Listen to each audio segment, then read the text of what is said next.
another important factor in the whole picture of why I was convinced that this was, let's say, worth trying out, was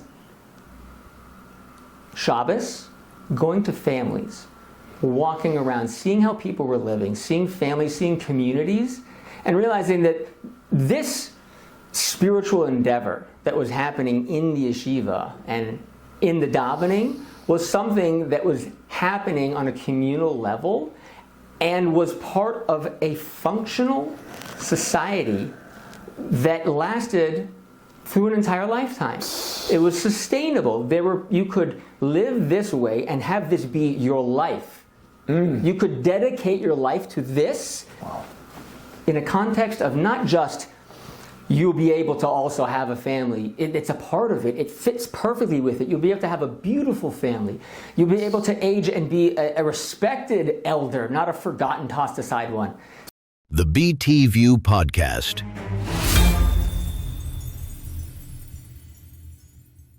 Shalom and welcome once again to the BT View, dedicated to bring the fascinating sincerity of Balei Tshuva and their mentors to light, in order to give strength and chizik to the entire extended community. Today's episode is one that you're not going to want to miss, Rabbi Isai.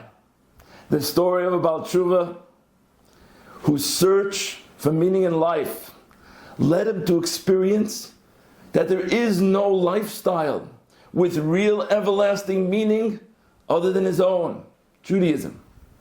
And then, once joining the ranks of the frum community, has merited to give back to the community by using his unique talents and abilities to develop tremendous tools to learn and absorb halacha better. Mr. Ben Bass. Shalom Aleichem, Ben. Aleichem Shalom, Rav. Ben, I think that you make an impression on everyone who meets you as being organized, orderly, someone who's thought out and decisive. Yet at the same time, inside, you embody such a connection to animation, wit, happiness, and humor that it's just refreshing to have a connection with you. Oh, thank you. I think what's so amazing about your story is how you were always subconsciously searching for meaning. And then, once achieving and experiencing many varied goals in life that are present in the secular world, you came to realize that there's absolutely no other lifestyle that can sustain a real meaningful purpose for a person for a whole lifetime. Yeah. Until you came to frum Judaism. Yeah. And so your life is a living testimony about how much better it is to live a life of Torah than any other lifestyle out there. So, on behalf of myself and all the listeners, I just want to thank you for being that role model to give over that message. I want to thank everybody else for being such a Kiddush Hashem that made it possible for me to consider even joining. Baruch Hashem. So let's get started with the story. Where did you grow up and what was your Jewish affiliation? So I grew up in Idaho, United States. And what city in Idaho? It's called Ketchum. Okay. Like ketchup with an M. In Ketchum, Idaho, as you might guess, there are no Jews. That's so interesting. So how did your parents get to that city? So who were the last frum grandparents in your family? On my father's side, we don't even know. Wow. On my mother's side, so my great-grandfather, this is as I'm told from his children, the great-grandfather, when they came over, and my grandmother was a baby from Russia, and they were observant. I don't know what that means. Great-grandfather, so that makes you like third or fourth generation. Right. Wow. So that's amazing. So in other words, your parents were already quite removed from Judaism, but they were living over there in Idaho. Well, even they were. I mean, it was my grandfather who came over as a frum Jew, and then due to business reasons, he stopped keeping Shabbos. It started a little bit out of that, just out of the home. We still keep it in home. The way that my great aunt told me, she said, so he started when we would keep Shabbos, and he would go out to work and come back and keep doing Shabbos. And she said And eventually, maybe we started doing a little bit of non-Shabbos things in the home. And then, as far as I can remember, a few years later, we just weren't frum. Wow. Okay, so here you are growing up in Ketchum. Yes. And what would you say is something that you used to look for meaning in life? At that age? Yeah. Well, I found a lot of meaning in reading stories, fantasy stories, just going off into different worlds that were more interesting than the one I was living in. Well, we would say today your neshama was already looking beyond the regular, everyday type of activities. There was something very unfulfilling about just the humdrum way of life that was happening all around me. Okay, so let's go a little further. So now you get into high school or college. What was one of the things that you ended up putting yourself into in the search for meaning?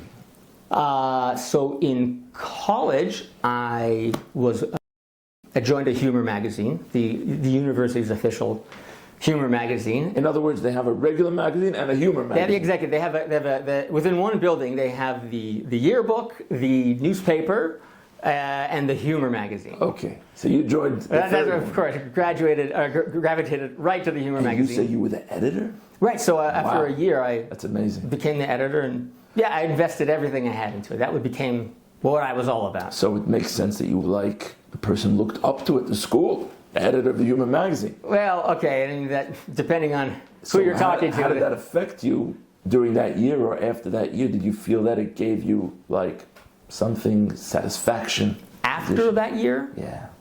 Not really. I think after the fact, I don't think I felt I'm the editor of a humor magazine. I didn't carry that around with me as like part of my identity.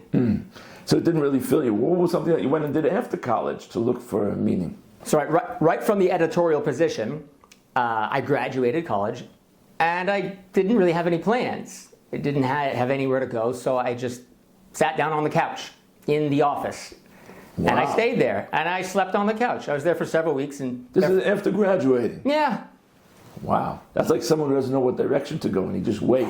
Quite so. Wow. And I was just sitting there, and my friends would walk in and say, "Hey, you're still here." Okay. So well, then what happened?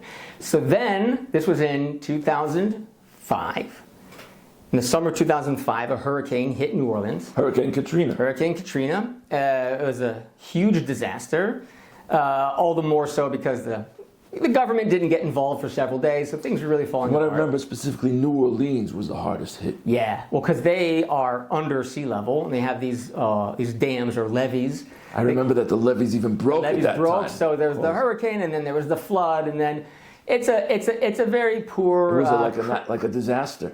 Well, officially 2 disasters. Well, 3, because it's a crime-ridden city, and so as soon as the lights went out, it became full of rioting and looting and violence, and so it was 3 states of emergency simultaneously in one city, and the government was nowhere to be seen. Well, what does that have to do with you? Right. So nothing really at the moment. I heard it on the news. It was in the background. What state were you in? In Michigan.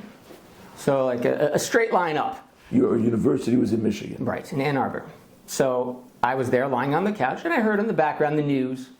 And then I spoke to my little sister, and she was in university at the time, and somewhere else. And she told me, she said, it's so terrible what's going on over there. She had a lot of Rahmanis for the people down there, just, regular people suddenly trapped. She said to me, I would love to be able to go down there and help these people. I don't have the time. I don't know if she was trying to drop a hint, but I took it as one.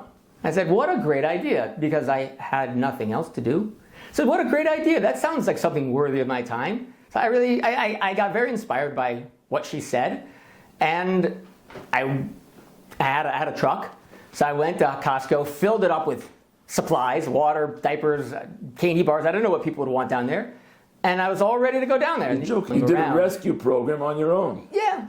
I was just going to go down there and give food to people. I hear there's no food or no water. I tried to go through all the normal channels. And everywhere where there was a bureaucracy, they just couldn't move fast enough. It was always, in a couple months, we'll get back to you.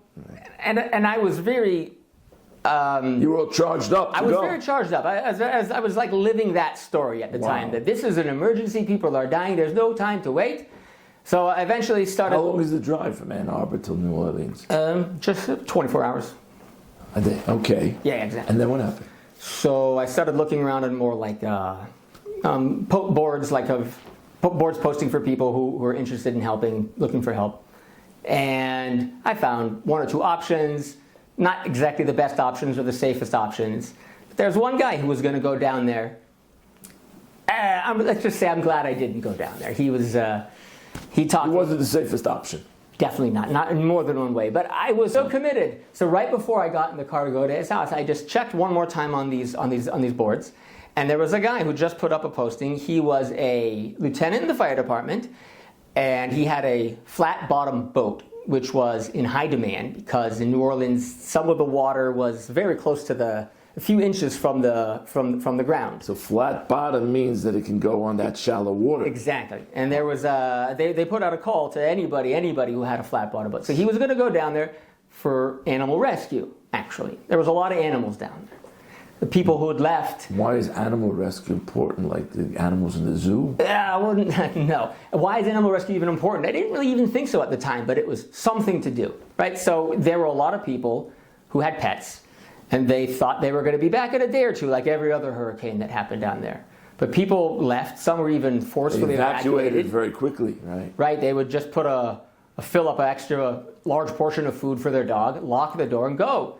And they couldn't come back. The city was under quarantine. A lot of these people were too poor to come back to even get a train back home. So people basically didn't come back. So the question was about the pets who were still living in these flooded houses. Exactly. Yeah. Wow. There's a lot of, like 100,000 animals trapped in homes. Big dog city. So yeah, there are a lot of dogs. So in any case, to get back to what you mentioned before, you ended up going with this lieutenant? Exactly. So we drove down. He just wanted me to help him drive. He was also charged up. He said, I want to go down there. But he was a more safe option than the previous option. So he was married with kids and had a job, and he was a man his job was to help and protect people. Yeah. So that's not like a safe way to go. Yeah, so we drove down there. He said he just needed someone to help him drive so that we didn't have to stop and sleep at all. For 24 hours, right? Exactly. He was charged up, we got to get down there. So I joined him. We drove down there. There's a lot to say, but we got through all of the red tape and bureaucracy down there as well, and we ended up in the city, finding a group of other people like us, just individuals wanting to help. Other volunteers, but not part of any organization, who'd all, one way or another, ended up inside this city that was quarantined, and you couldn't, whatever. So we got into the city, and there was... Which that itself was an accomplishment. Exactly. Okay. So once we managed to get into the city, and we found these other people who were living on a parking lot of a grocery store that had been looted, and the National Guard was in the city at the time. The whole city was basically evacuated.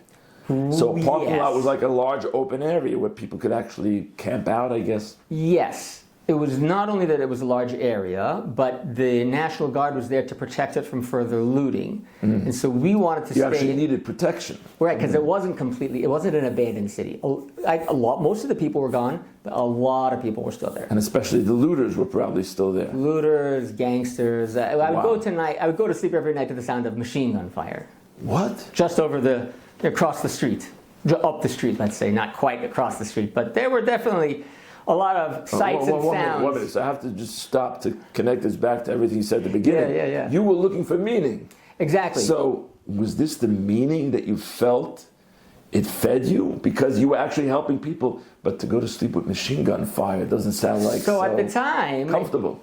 No, you wouldn't think so. But at the time... Maybe ironically it did feed you because you felt you were doing something like being at the front of a war. Exactly. I felt like I was having an adventure. Wow. And helping at the same time. You weren't afraid of the machine gun fire? I surprisingly no.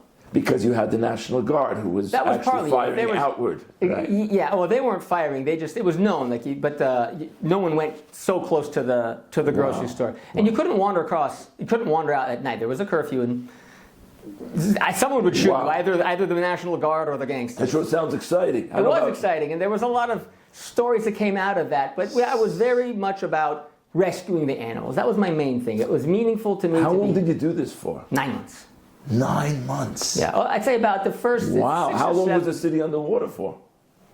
Well, the water went down very slowly. So some parts of the city only a couple of weeks. Other parts of the city didn't dry up for months. Months? Wow. So when you left after 9 months, they still needed help.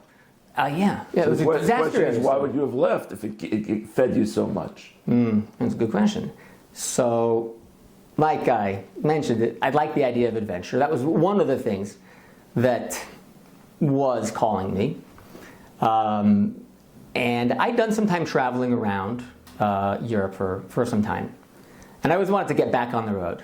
Beforehand, while you were in college? Right, in college, I took about a year and a half off and traveled Europe. And I wanted to do more traveling.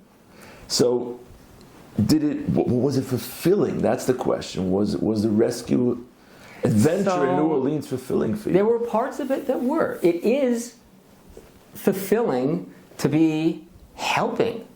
And almost life-saving in a certain way. I mean, not even almost.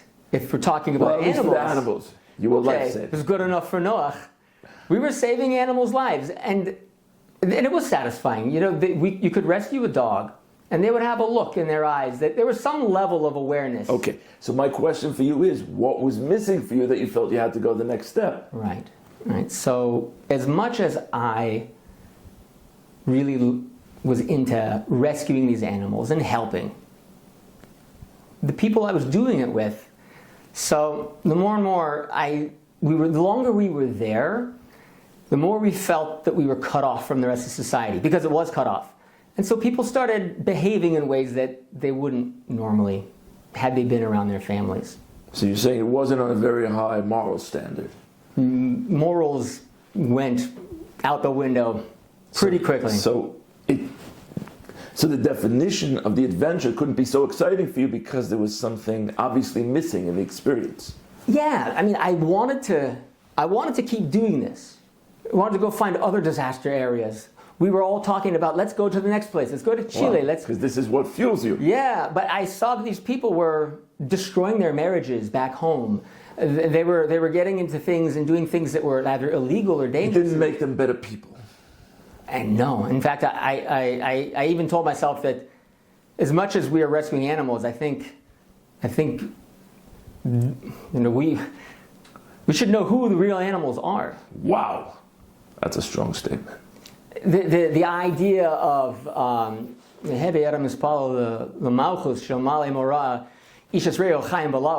you actually saw it? I saw it. Wow. And there was just total chaos. There was no respect, one human being for the other, neither for their property, for their dignity, for their lives. People would do whatever they want, take whatever they want. And I knew at some part of me said, I can't live like this. Sure. Okay, maybe give us one more example of an activity that you actually invested yourself into and that wasn't fully satisfying. Sure. So when I was traveling around Europe, like I said, for about a year and a half, so I got really into music and dancing. And which some people feel lifetime fulfillment from. Some people try to get a lifetime fulfillment from it. But the people I saw who'd stuck with it after their teenage years didn't age well. They looked like they were trying to hold on to something that was no longer there. They were adults pretending to be children. It's almost like you're saying, from Pirkei Avos, you were almost like looking what happens 20 years ahead, 40 years ahead. Where does this lead to? I was always thinking that. Wow. Where am I? What am I doing with my life? Where is it going to end up? So at the end, you didn't really find anything that really answered that question. Something that could be meaningful and sustainable for a life. That's the point, the sustainable piece. Because everything that I did, there was something meaningful about each thing. The humor magazine, I got to be creative. But that was only for kids in school. I couldn't live on the couch afterwards. And helping and helping people or living animals, whatever it is, giving of myself to help others. The chesed was very meaningful, but there was something else that went with it that I couldn't subscribe to it completely. Or the dancing, there was a level of connection and unity that I would feel with the other people who were there, but it came with a lot of other bad elements that I knew I didn't want to have with my life in long term. And I would see in each one of these instances people who tried to make it last longer than it was really meant to. Wow. And I don't want to end up like that, and I can't have this be part of my life. So I would leave behind something which was meaningful to me, and kept looking. Wow. Okay, so tell us, how did you get to Israel? So from New Orleans, always open for more adventure, there was a birthright, right? The birthright trip. Birthright trips were very popular at that time. They were very popular. My mother was friends with one of the guys who organizes it, and he was always telling her, "Get your son to go on birthright." Where, in Idaho? Yeah. Oh, interesting. Okay. Right. One of the donors for the birthright trip, and Bronfman. So he was always saying, "Get your son to go on birthright." She was always telling me, "You're supposed to go on birthright." Yeah, whatever. I'll go later. It was another adventure. I didn't really care for it, actually. I wasn't interested in going to Israel on the trip. So how long were you in Israel on that first trip? Well, so I eventually did agree to go on birthright because it was the last chance. My mother called and said they extended the age. It's 26 is the cutoff point. So I was 25. Oh, wow. She said, this is the last time. Free trip. So I was like, okay, fine. I'll take a free ticket. I'll have a free trip. So I went. It was a 10-day trip. Birthright's a 10-day trip. But you're allowed to stay longer. You can extend your ticket for free for up to 3 months.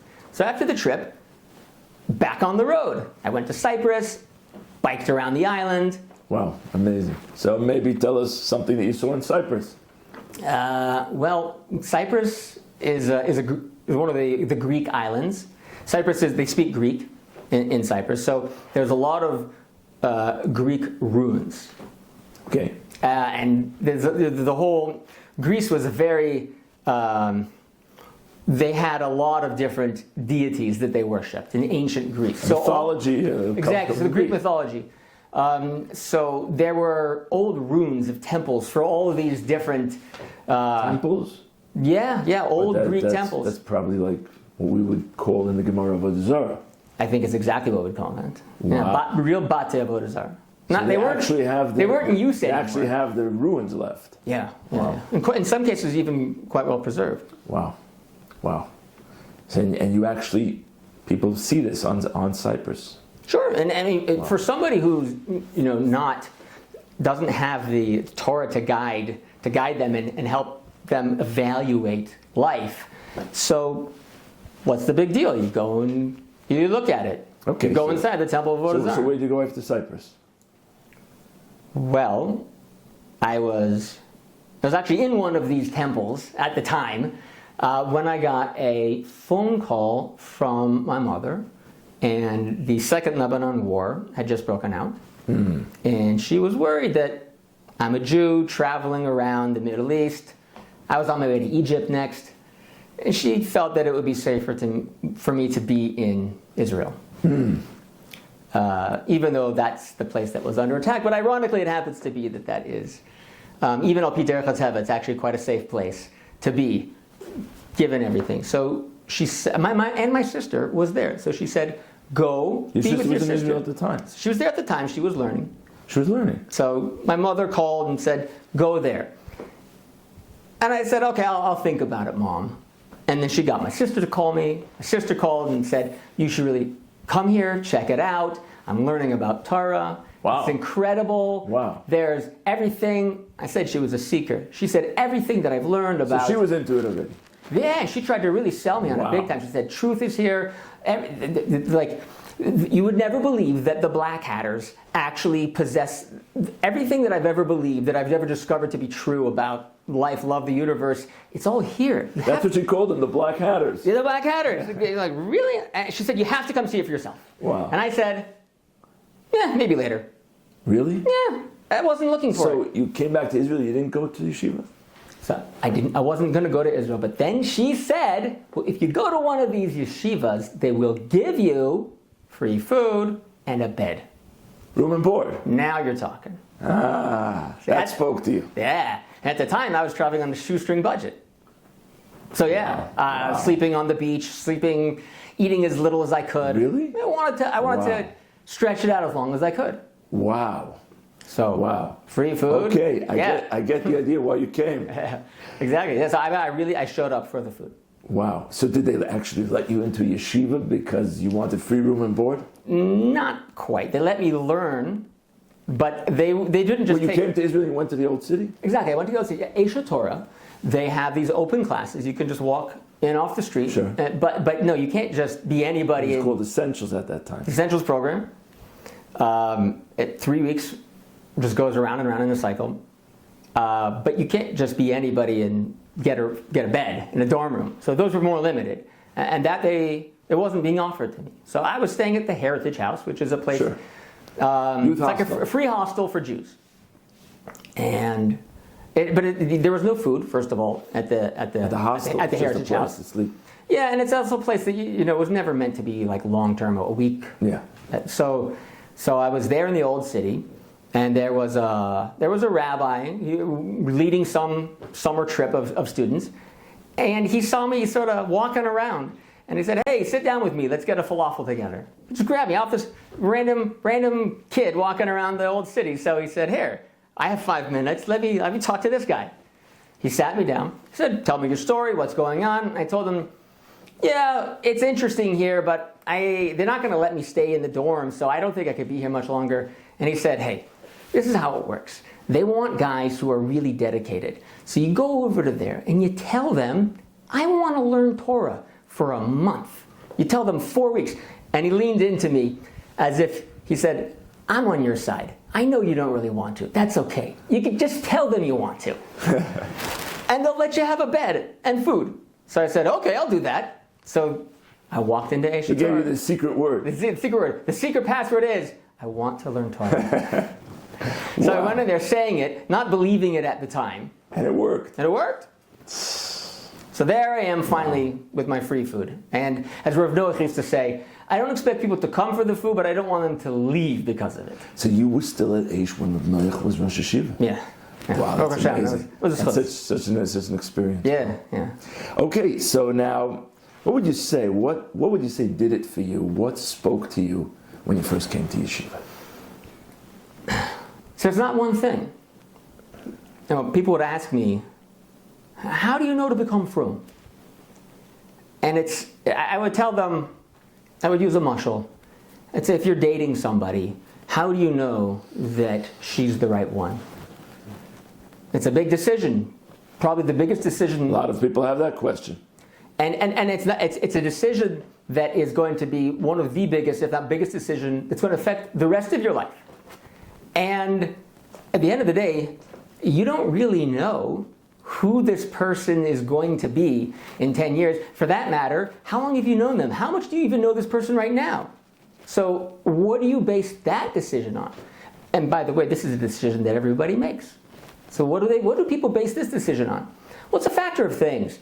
It's do we have similar goals? Chemistry, compatibility. Exact compatibility. Physical attraction. Is there? So what do I think? And how do I feel when I'm around the person? Does it sound right on paper? It's sort of everything together. It's a little bit of everything, and it's not any one thing. It's the whole package. So you're saying that's what you felt when you entered Eshet Torah? So a lot of things. There was Gemara, instantly spoke to me. Really? There was somebody. Yes. Yeah. That was in contrast to what you had learned in college? Yes. I'd say like this. Because of what I learned in college and because of my very slightly reformed upbringing, so I had a bar mitzvah and I knew the sounds of the Hebrew letters. And I had a literary education in college. So when I sat down, my first day at Eshet Torah, and somebody was reading and translating the Gemara for a group of guys, so I could follow along. He was translating. Who was your first Rebbe, can I ask? Gabriel Friedman. Rav Gav. Rav Gav. Yeah, as they call it. It was his first day. His first day and my first day. It was his first day there? Yeah, first day teaching. Wow, that's history. First day teaching, my first day learning. Wow. And we just jumped right into it. Wow. And we were learning the Sugi of Mrs. Aseh Shazman Grama and Kedushin. I remember it very well. And we went through, I could follow the words. And I could hear as he was translating, and Even I could follow the ideas. Hebrew. I didn't know Aramaic. Hebrew. I didn't know Hebrew, but or Aramaic. But again, I knew the sounds of the letters. So when he'd say this word, this word, this word, I could see where one word began and the other would start. And I understood from that he would say this idea, and then he would translate literally those words, and I would see it on the page, and I was flummoxed. I couldn't believe that there was such a sophisticated idea being expressed in so few words. Wow. So not only was there a very deep level of thought happening in an ancient text, which was a chiddush already. You would think that the older, the less intelligent, less advanced it was. So that already was happening. But in addition to that, there was something even more advanced. The economy of words is something that I learned to appreciate, I think, from my education. Wow. I think that's like the definition of Gemara, what you just said. Right. The depth and profundity of knowledge that's in a terse amount of words. Right. It's amazing. Right. So that was very big. And then there was also somebody teaching Chassidus, Machshava, that the panemius of Torah, and that also spoke to me, a different part of me, yes, but very deeply. Wow. There was the davening. It was right by the Kol Samaravi. Just the experience. So every time I walked out to daven at the Kol Samaravi for months, every time I walked out there, I'd burst into tears. Really? Inexplicably. Wow. Now, as a 25-year-old man, I hadn't cried in probably 10 years. Wow. And suddenly, every other That is amazing. We would say that's like a shine from the neshama level. Yeah. It doesn't even make sense. Yeah, it didn't stop for a number of months. Right. Wow. So clearly, I said, "Hello, Davarhu." Yeah. What's going on? I'm not. Something's going on. I'm not going to just run away after I got my fill of the food. There's something here. I want to know what's going on. Wow, that's just amazing. It's just amazing. Another important factor in the whole picture of why I was convinced that this was, let's say, worth trying out, was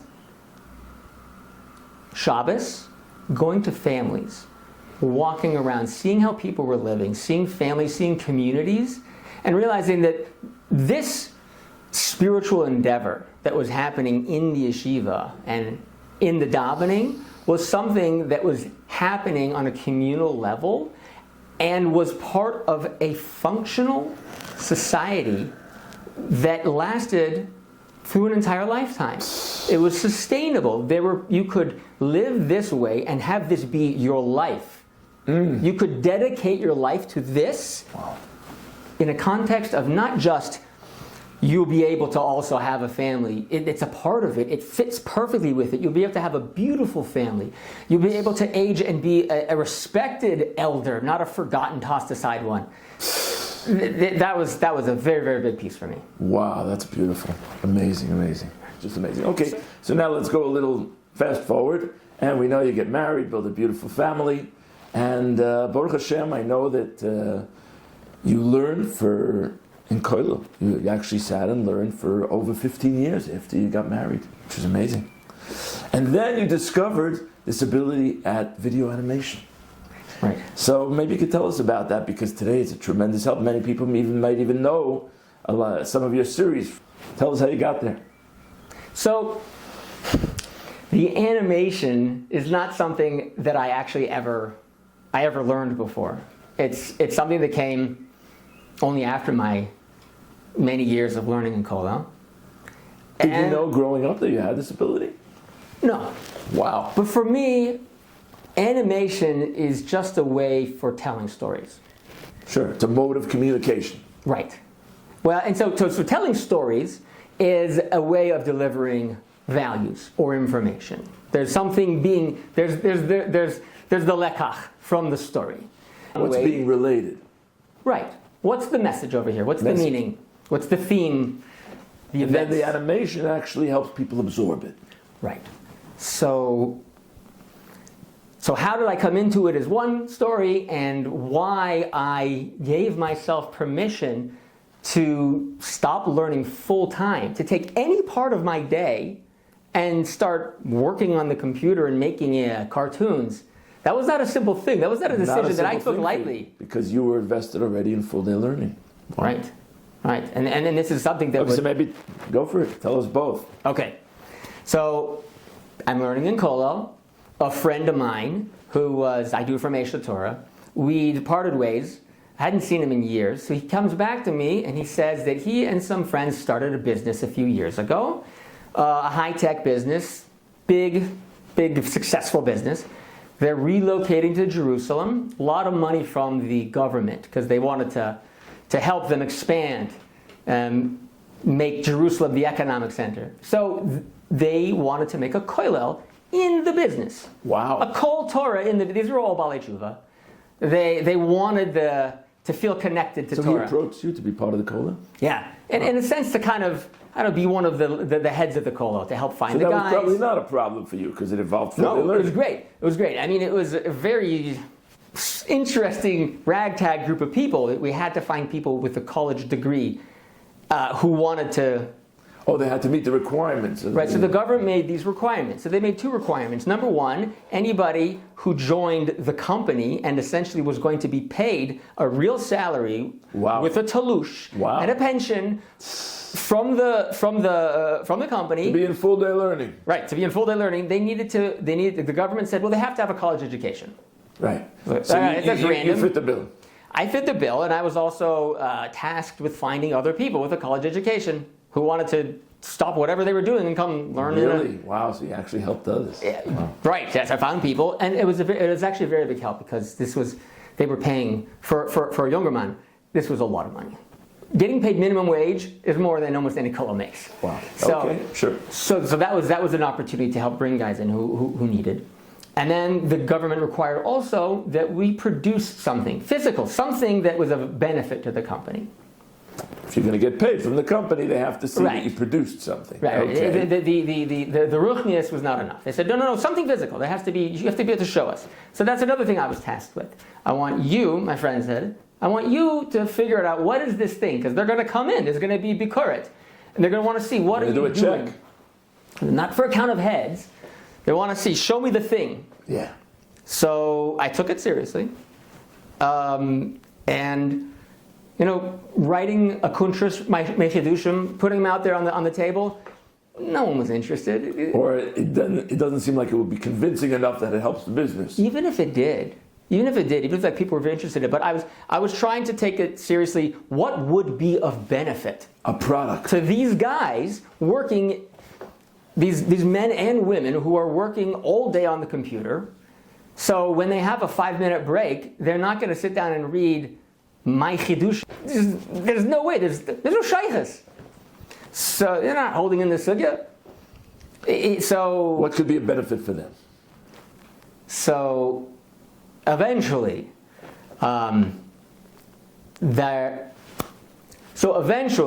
my wife showed me a particular piece of software that she was using for her business, and it was an animation software. Very, very, very simple piece of software. All the characters are already drawn. Everything is made, and you could just move them around and record your voice and tell a story.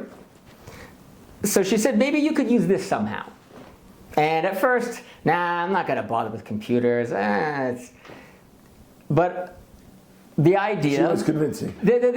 She planted the seed, and the more I thought about it, she said, try it one time. I tried it, played around with it a little bit, said, this could actually be cool. Wow. This might be fun. Wow. So I made an episode. We were at the time learning Hilchos Yichud, and there were men and women working in the same office. So it was a benefit for the employees to know Hilchos Yichud. Wow. So I made an animation. Now, I'm not new to storytelling, and I'm not new to telling jokes. So I added on top of that this animation, which again was a very easy program. Wow. So I made this animation. I told a little story and taught. It was like for me it was a chazara, maybe 10 halachas in 2 minutes. Wow. I thought these are people who they're on the computer. They don't have a lot of attention span. They need to, if they're taking a break, they need to get what they're looking for right away. So I'm going to make it entertaining. I'm going to give the information right. I'm going to make it short, because it's not a big commitment. And hopefully that will be as appealing as whatever else they might do. Check the news, check the score.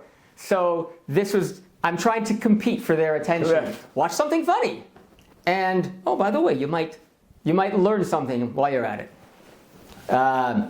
I wanted to think of it as a way to bypass the Yetzer Hara for learning, because it's candy coated. It looks like it's a fun cartoon. What was the reaction that you got to your first project? The reaction was amazing. Wow. People loved it. I was astounded, actually.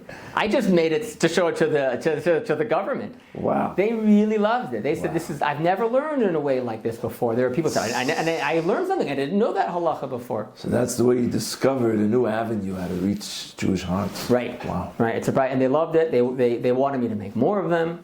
Wow. And then where'd you go on from there for that business? So from there... Or how long were you in that business? We were there for a year. And then it shut down for a variety of reasons. Corona being one of them.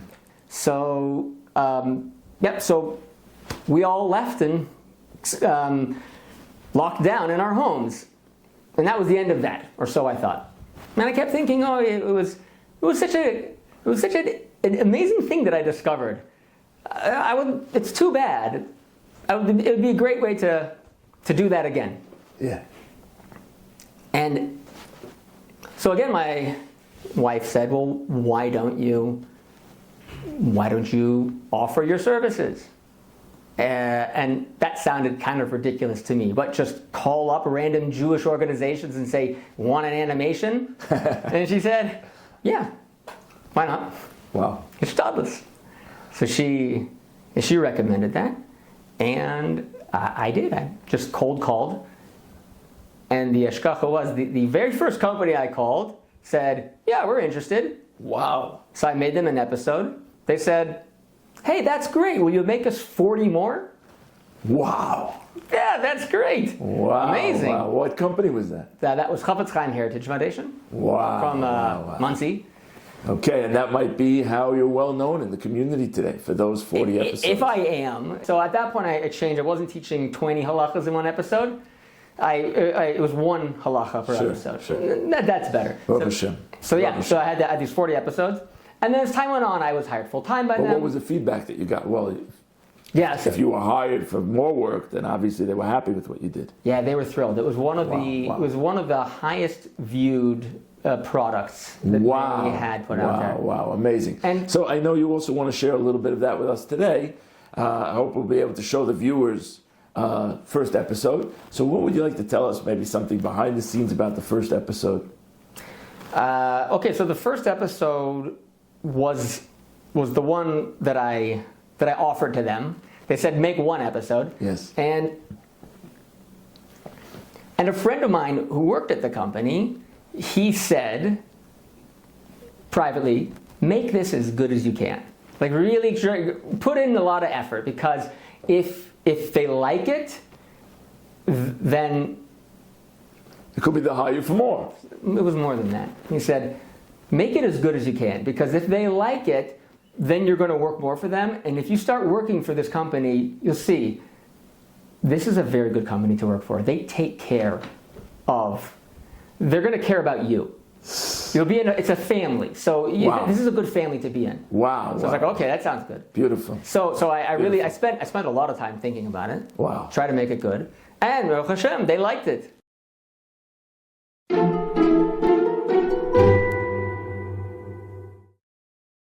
My homework is too hard, and I fell behind, and I can't catch up anymore. It's too late for me. Too late? Are you kidding? Why, your Rebbe Mittelberg, didn't even become religious until he was 20. And look at what a big Talmud Chacham he is now. So you see, son, didn't even become religious until he was 20. Until he was 20. No way! Whoa! I don't believe it! Rebbe, is it true? Is it true? So, what do you have to say for yourself?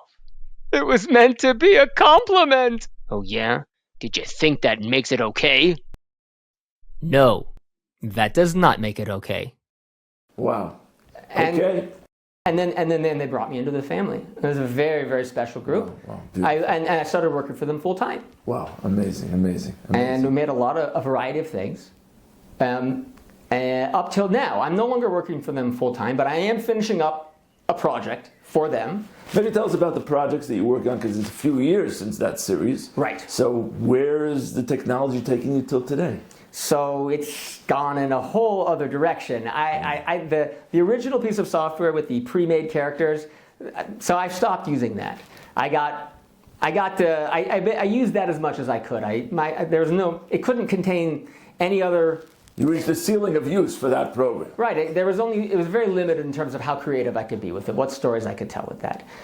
I wasn't willing to learn how to draw and animate myself. And I told my wife, it's chaval, I would like to be able to, but it would take too much time. And so again, my wife said, well, wait a minute, don't you read the news at night? Yeah. Well, how much time do you spend reading the news at night? Oh, 10 or 20 minutes. So she said, well, why don't you just learn animation for 20 minutes every night? In a couple of years, you'll probably know a lot. So again, I took her advice. Wow. And that's a big part of the Hashgacha process, certainly, is all the eitzah that I got. So yeah, so now I do 3D animation. Wow. Which according to you is next level already. It's several levels beyond what I was using. Wow.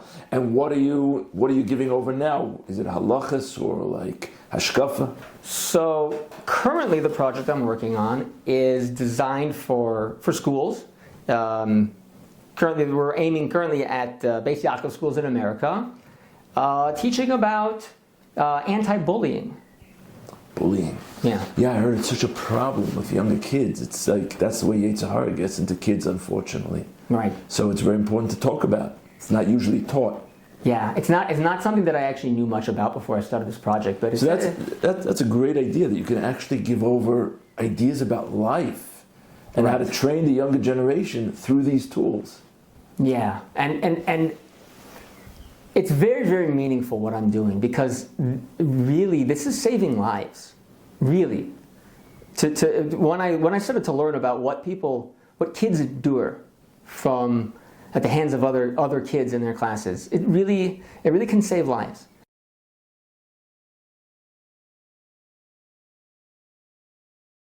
Now shh, the show is starting. Hey kids!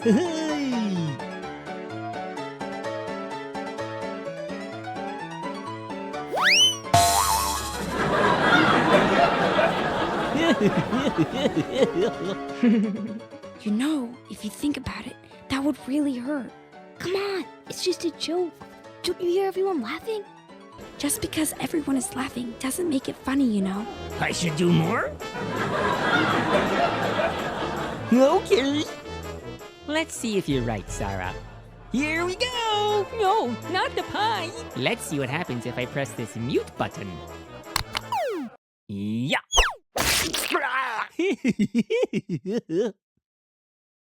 Huh? What's the matter? That was hilarious! Is anybody out there? Oh, well, I guess the show's over. The way to stop the mean jokes is to stop the laughter. When all the laughter stops, all the jokes stop too.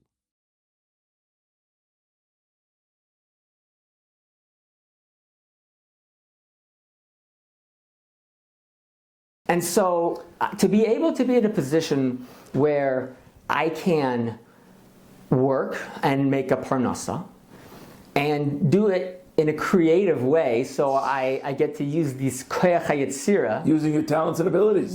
Being able to be creative, tell stories, and to be helping people by doing it, and that it should all be within the context of a Torah life.